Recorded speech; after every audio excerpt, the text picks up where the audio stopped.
The Honourable Deputy Opposition Leader. Thank you, Thank you, Acting Speaker. Lok Shavelong Opposition. Before me asking question without notice to the Prime Minister, I want to firstly acknowledge the newly elected members on behalf of opposition too. Maki opposition leader, welcome you to the house too. Thank you, through. Natu, before me asking question to Nabla, acknowledgement to the Prime Minister to put on record. It is our call as a country. We've asked you to withdraw the cash on this floor of Parliament, which you did on the Repentance Day. We want to acknowledge that, and that is in order. So thank you, Prime Minister. Second, so my questions is to the Prime Minister. Before I ask a question, let me paraphrase our background. Mr. Deputy Speaker, the nation has its difficult times trying to adjust to borrowing requirements, especially global financiers, to save its position as a safe investment destination. The nation has been cautioned to fix its corruption index prior to the end of 2025, possibly next year, 2026 or around February. This therefore calls for government's agent intervention in collaboration with the line agencies like Ombudsman Commission, Police, ICAC, to prevent PNG from being grey listed as an unfavorable investment destination by international investors.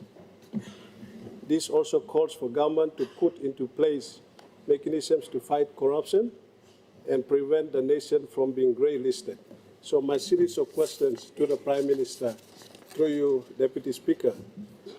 Number one, what mechanism has been put in place to save the nation from being grey listed on the corruption index?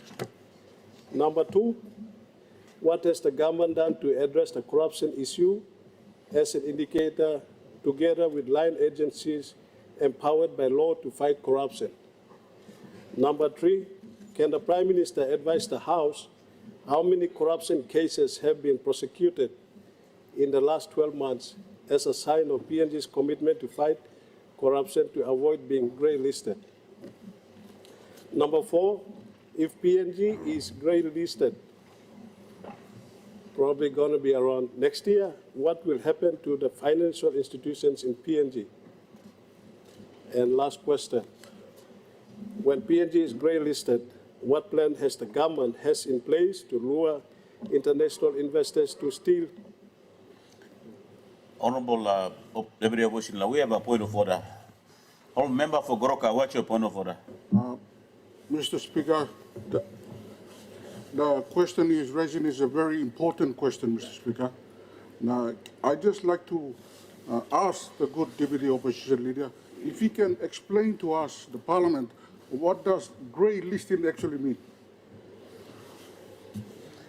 Honourable Member for Goroka, we can't debate the question that is being raised. It will be the Prime Minister who respond to the question. If he asks for that, it will be done. But I will allow I'll rule your point of order out of order. I'll allow the Deputy Opposition Leader to complete.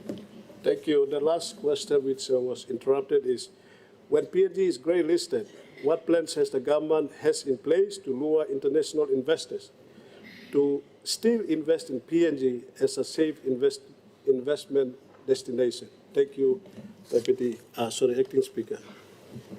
The Honourable Prime Minister. All right, thank you. Thank you, Mr. Deputy Speaker. Firstly, Pastor through me like thank you for this question. Before me answering, I want to congratulate 4 new members who are now in Parliament with us. 2 of them, the member for Kabum and Aitapelumi, have won back the seats they held previously. But the 2 new members for Usinabundi and Pogra Paela I want to congratulate all four of you and more so the two new members respectfully.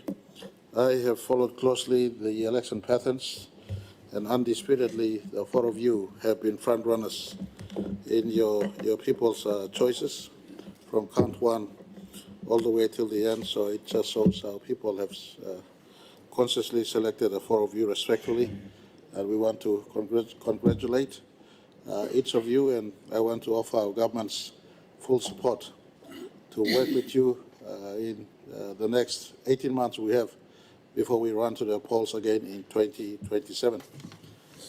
Whilst 18 months may be too short a time, no amount of time must be wasted, and our government will give full commitment to assist the entire four of you.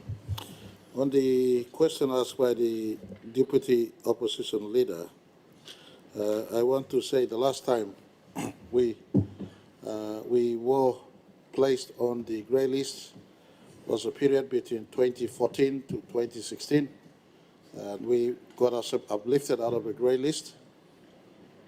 And right now in the mutual evaluation program that is running, it is indicated that we might be put back on the grey list in 2026. I want to give assurance to this House and to our country that the interdepartmental and agency team has been working in the last 2 years to avert the possibility of us going to the grey list. But in any case, if it does happen in 2026, then I want to give full assurance to our country that just like in 2016 when we got out of the grey list, we will do our utmost best at the very earliest to get out of grey list. The interdepartmental committee that involves the Department of Justice and Attorney General, the Central Bank, FASU, Finance, Treasury and Planning, Police, and a whole lot of agencies that are engaged in this one have been informed that they must not rest but to work to ensure we come out of the grey list if it does happen next year. I would be preempting the process that is running. I know many commentaries have been made from the Central Bank and elsewhere of the view that we might be heading into a grey list next year. In a meeting I had with them about 6 weeks ago, I summoned all agencies to work with leaving no stones unturned, including informing the police commissioner. It is your job to do what you have to do instead of us telling you what to do. And, speaking on this in response to this question, in that private meeting, he was advised. There are two fronts. I want to step back a little bit in answering this question. Two fronts. The global consciousness on terrorism financing and money laundering has been elevated since the 11th of September 2001 terrorist-led attack that happened in New York City and USA. Since then, there has been a global consciousness on standing watch to terrorism financing and anti-money laundering. These twin factors have propelled all financial systems globally to be conscious of what must be done to curtail or stop money laundering and anti-terrorism financing. For us in the country, they indicated that we have fallen behind on some areas, and I've given the key agencies of state, Justice Department, I pulled back the chairmanship of that department under Justice Ministry to be headed by the Treasurer. Treasurer is now taking charge of this work.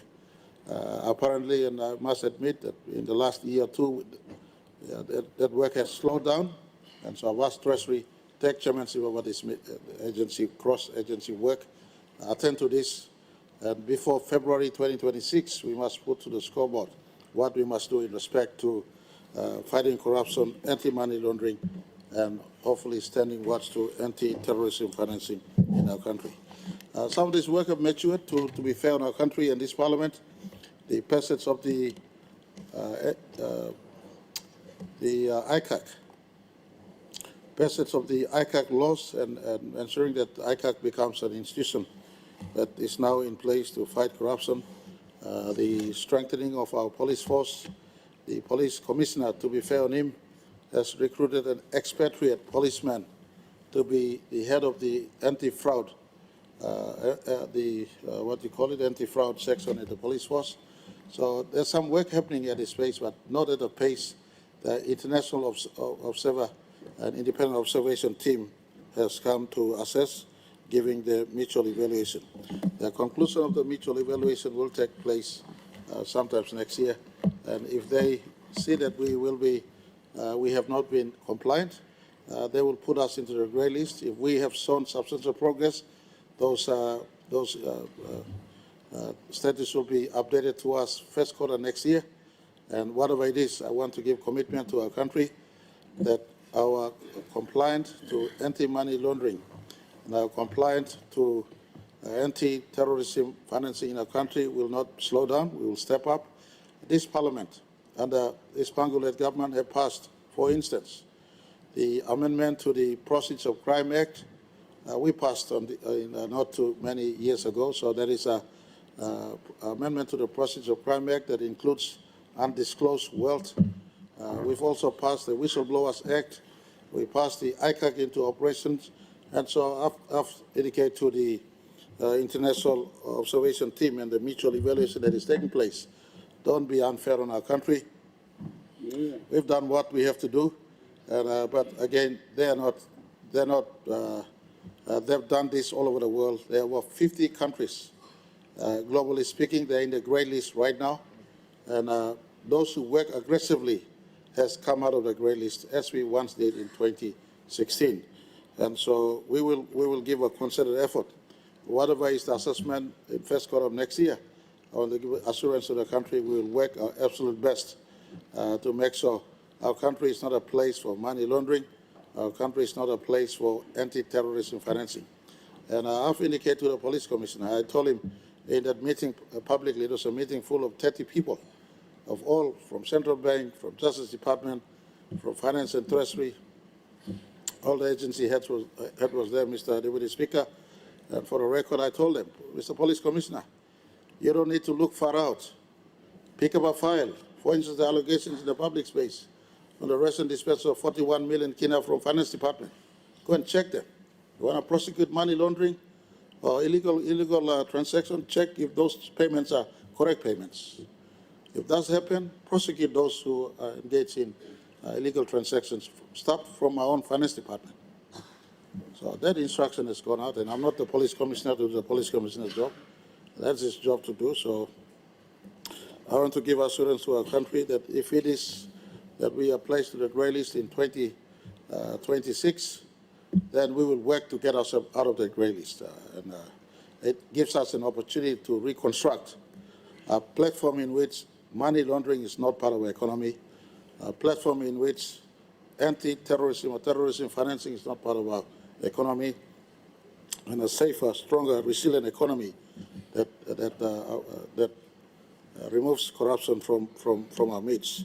And that is the work we must do. If the independent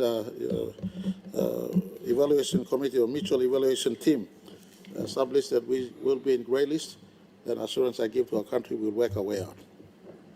Our investors, whilst they'll be looking at this, I want to give confidence to the country. Many of our established investors in our country have been working with us the last 50 years. And so that may affect new investors, but our existing investors and pool of investors are long-term, have a long-term view in our country. The short-term assessment will not dent, in my view, some of the major investment focuses that we have on the horizon. With or without a grey list, those investors who have committed to invest in our country will invest, and we're sounding out our country as a continued safe investment destination. Thank you too much, Mr. Deputy Speaker.